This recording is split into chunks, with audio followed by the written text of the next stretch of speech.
মুক্ত করা।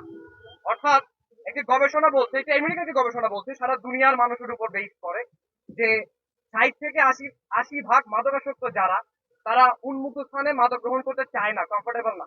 তার মানে আপনি যদি উদ্যানে মাদক বন্ধ করতে চান, মানে আসলে ঠিক নিয়তে চান, তাহলে তার একমাত্র উপায় হচ্ছে এই সমস্ত দেয়াল টেয়াল ভেঙে এখানে যাতে সকল শিশু খেলতে পারে, সকল মানুষ বসতে পারে, সকল বয়সের মানুষ বিচরণ করতে পারে, সেটা নিশ্চিত করা। কিন্তু আমরা বারবার দেখি সেটা হয় না। একটা মজার, মানে আরো একটা মজার তথ্য দিই। ধরেন শাহবাগ থানা থেকে 1 মিনিট দূরত্বে উদ্যান, এবং উদ্যানকে কেন্দ্র কইরা একটা কোটি কোটি টাকার ড্রাগ ট্রাফিকিং হয়। এটা কম বেশি ঢাকায় যারা থাকে তারা সবাই জানে। এই ড্রাগ ট্রাফিকিংটা যখন মানে কন্ট্রোল করার জন্য অভিযান করা হয়, কেমনে জানি যে বাহিনীর অভিযান হোক না কেন, মানে মাদকের কোনো বড়সড় ডিলার, কোনো বড়সড় চোরা কারবারকারীকে আমরা কখনো ধরতে দেখি না, তার আগেই তারা সরব হয়ে যায়। তো এই ম্যাজিকটা কেমনে ঘটে? এই ম্যাজিকটা যদি ক্র্যাক করা যায়, তাহলে ইজিলি এখানে মাদক সহ আরো যা যা হাবি জাবি ঝামেলা আছে